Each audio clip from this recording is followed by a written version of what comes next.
Hi hello. ഇന്ന് ഞാൻ പുതിന റൈസുമായിട്ടാണ് നിങ്ങളുടെ മുന്നിലോട്ട് വന്നേക്കണേ കേട്ടോ. അപ്പോൾ വീഡിയോ ആദ്യമായിട്ട് കാണുന്നവരെല്ലാവരും സബ്സ്ക്രൈബ് ചെയ്ത് സപ്പോർട്ട് ചെയ്യണേ. ഇപ്പോൾ സ്കൂളൊക്കെ തുറക്കാറായില്ല, എല്ലാ കുട്ടികൾക്കും ലഞ്ചിനൊക്കെ ഒരു പുതിയ പുതിയ ഐറ്റംസ് വേണമെന്നൊക്കെ പറയും. അപ്പോൾ എല്ലാവരും ഒന്ന് ട്രൈ ചെയ്ത് നോക്കണം കേട്ടോ. അതുപോലെ തന്നെ നമ്മൾ കൊറിയാൻഡർ റൈസുമായിട്ട് വേഗം വരുന്നതായിരിക്കും. അപ്പോൾ എല്ലാവരും ഒന്ന് സപ്പോർട്ട് ചെയ്യണേ. അപ്പോൾ നമുക്ക് നേരെ വീഡിയോയിലോട്ട് പോവാം. അതിനു വേണ്ടി നമ്മൾ 1.5 ഗ്ലാസ്സോളം ബസുമതി റൈസ് നന്നായി കഴുകി വൃത്തിയാക്കിയിട്ട് ഒരു 10 മിനിറ്റോളം സോക്കാൻ വെക്കുന്നുണ്ട് കേട്ടോ. ഈ സമയത്ത് നമ്മളൊരു കുക്കറിലോട്ട് 3 ഗ്ലാസ് വെള്ളം തിളപ്പിക്കാൻ വെക്കുന്നുണ്ട് കേട്ടോ. അതിലോട്ട് 2 ഏലക്ക, 2 ഗ്രാമ്പു, പിന്നെ ചെറിയൊരു 2 കഷ്ണം പട്ട ഇട്ടിട്ട് നന്നായിട്ടൊന്ന് തിളപ്പിക്കണം.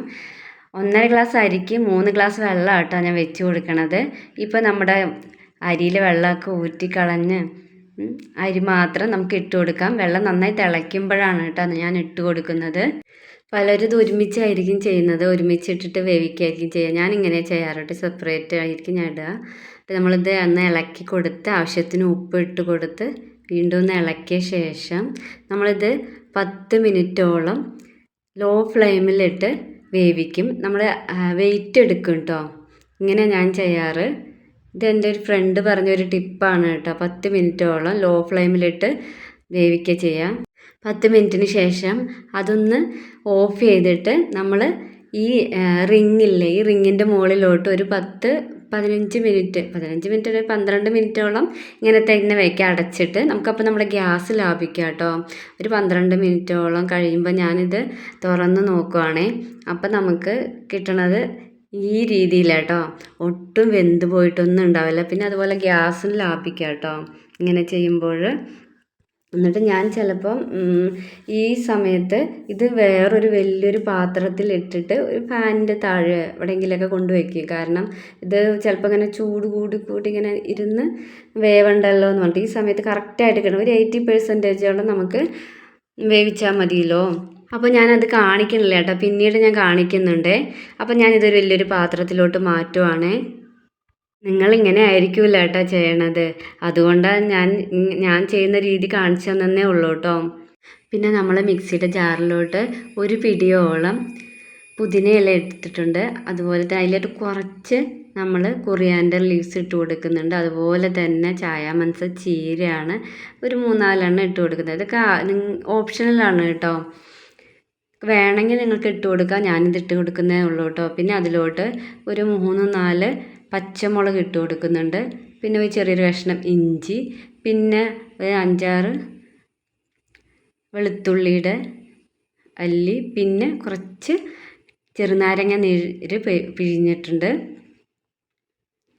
എന്നിട്ട് അതിലോട്ട് കുറച്ച് വെള്ളം ചേർക്കണം കേട്ടോ. ഇച്ചിരി വെള്ളം ചേർത്തിട്ട് നമുക്ക് നന്നായിട്ടൊന്ന് അരച്ചെടുക്കണം. ഞാൻ വെള്ളം ചേർക്കണത് കാണിച്ചിട്ടില്ല. നമ്മളിത് നന്നായിട്ടൊന്ന് അരച്ചിട്ട് വരാം കേട്ടോ. ഇതേ നന്നായിട്ട് അരച്ചിട്ട് വന്നിട്ടുണ്ട് കേട്ടോ. ഇനി ഞാനൊരു കടായ അടുപ്പത്ത് വെച്ചിട്ടുണ്ട്. അതിലോട്ട് ഞാൻ 1 ടേബിൾ സ്പൂണോളം ബട്ടറാണ് ഇട്ട് കൊടുക്കുന്നത് കേട്ടോ. സാധാരണ നെയ്യ് ഒഴിച്ച് എടുക്കാറോ പതിവ്, ഞാനിവിടെ ബട്ടറാണ് ഇട്ട് കൊടുക്കുന്നത്. എന്തായാലും കുഴപ്പമില്ല കേട്ടോ. പിന്നെ അതിലോട്ട് ഞാൻ ഒരു 1/4 ടീസ്പൂണോളം ചെറിയ ജീരകം ഇട്ട് കൊടുക്കുന്നുണ്ട്. അതുപോലെ തന്നെ ഒരു 1/2 ടീസ്പൂണോളം ഉഴുന്ന് പരിപ്പ് ഇട്ട് കൊടുക്കുന്നുണ്ട് കേട്ടോ. അത് നന്നായിട്ടൊന്ന് വഴറ്റിയിട്ട് അതിൻ്റെ കളർ ചേഞ്ച് ആകുമ്പോൾ നമ്മൾ കുറച്ച് നട്ട്സ് ഇട്ട് കൊടുക്കുന്നത്. നിങ്ങൾക്ക് ആവശ്യമുള്ള നട്ട്സൊക്കെ ഇട്ട് കൊടുക്കാം കേട്ടോ. നമ്മുടെ കാഷ്യൂ നട്ട്സ് ഇട്ട് കൊടുക്കുന്നത്. പിന്നെ ഒരു മീഡിയം സൈസ് സവാള അരിഞ്ഞത് ഇട്ട് കൊടുക്കുന്നുണ്ട് കേട്ടോ. നിങ്ങൾ ഉണ്ടാക്കണ പോലെ ആയിരിക്കില്ല കേട്ടോ ഞാൻ ഉണ്ടാക്കണത്. ഞാൻ എൻ്റേതായ രീതിയിൽ കുറച്ച് സാധനങ്ങൾ ആഡ് ചെയ്തും ചിലത് സ്കിപ്പ് ചെയ്തിട്ടൊക്കെയാണ് ഞാൻ ഇടാറ് കേട്ടോ. നമ്മുടെ സവാള വേഗം വഴറ്റാൻ കുറച്ച് ഉപ്പിട്ട് കൊടുക്കുന്നുണ്ട് കേട്ടോ. നമ്മൾ നന്നായിട്ടൊന്ന് വഴറ്റിയെടുക്കുന്നുണ്ട്. പിന്നെ നമ്മൾ അതിലോട്ട് ഇട്ട് കൊടുക്കുന്നത് ഒരു വലിയൊരു ക്യാരറ്റാണ് കേട്ടോ. നിങ്ങൾക്ക് ആവശ്യമുള്ള വെജിറ്റബിൾസൊക്കെ ആഡ് ചെയ്യാം. പിന്നെ നമ്മുടെ ക്യാരറ്റൊക്കെ ഒന്ന് വെന്ത് വരാൻ നമ്മളിതൊന്ന് അടച്ച് വെച്ച് വേവിക്കുന്നുണ്ട്. ഇടയ്ക്കിടയ്ക്കൊന്ന് വഴറ്റി കൊടുക്കണം കേട്ടോ. പിന്നെ ക്യാരറ്റിന് ആവശ്യമായിട്ടുള്ള കുറച്ച് ഉപ്പൊക്കെ ഇട്ട് കൊടുക്കുന്നുണ്ട്. നിങ്ങൾ ഉപ്പൊക്കെ ഉണ്ടോ എന്ന് നോക്കണം. പിന്നെ അതിലോട്ട് ഞാൻ ഇട്ട് കൊടുക്കുന്നത് ഒരു 1/2 ടീസ്പൂണോളം നമ്മുടെ കുരുമുളക് പൊടിയാണ് കേട്ടോ. അതിട്ടിട്ട് നന്നായിട്ടൊന്ന് വഴറ്റണം. അതിൻ്റെ പച്ചമണമൊക്കെ മാറിയ ശേഷം നമ്മുടെ ഈ പുതിന ചട്നി ഇട്ട് കൊടുക്കുന്നുണ്ട് കേട്ടോ.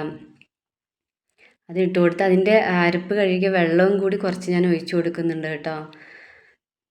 ഇട്ട് കൊടുത്ത് നന്നായിട്ട് അതിൻ്റെ പച്ചമണമൊക്കെ മാറണം, നന്നായിട്ട് മാറ്റണം കേട്ടോ. കാരണം അതിൻ്റെ പച്ചമണം നമുക്ക് അവിടെ നിൽക്കുമ്പോൾ തന്നെ അതിൻ്റെ സ്മെല്ലടിക്കുന്നത് കാണാം. അത് അടച്ച് വെച്ച് ഞാൻ കുറച്ച് നേരം വേവിക്കുന്നുണ്ട്.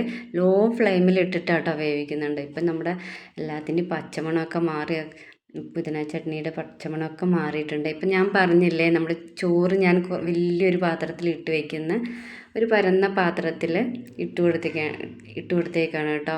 അപ്പോൾ നമ്മളിതൊക്കെ ചൂടാറിയ ശേഷം നമ്മൾ ഇതിലോട്ട് ഇട്ട് കൊടുക്കുമ്പോൾ ഒരു തരി പോലും ഒട്ടിപ്പിടിക്കില്ല കേട്ടോ. 2 ചോറ് പോലും അങ്ങോട്ടും ഇങ്ങോട്ടും ഒട്ടിപ്പിടിക്കില്ല. എന്നിട്ട് നമ്മൾ കുറച്ചീശെ ഇട്ട് കൊടുക്കുവാണ്.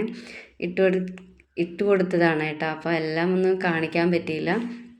എല്ലാം ഒന്ന് ഇട്ടിട്ട് ഞാനൊന്ന് എല്ലാം മിക്സ് ചെയ്ത് കൊടുക്കുകയാണ്. ഇത് കണ്ടോ, നമ്മുടെ ചോറ് ഒരു തരി പോലും ഒട്ടിപ്പിടിക്കുന്നില്ല. അത്രയ്ക്കും നമ്മുടെ ഇങ്ങനെ ഉതിർന്ന് വരുന്നുണ്ട് കേട്ടോ.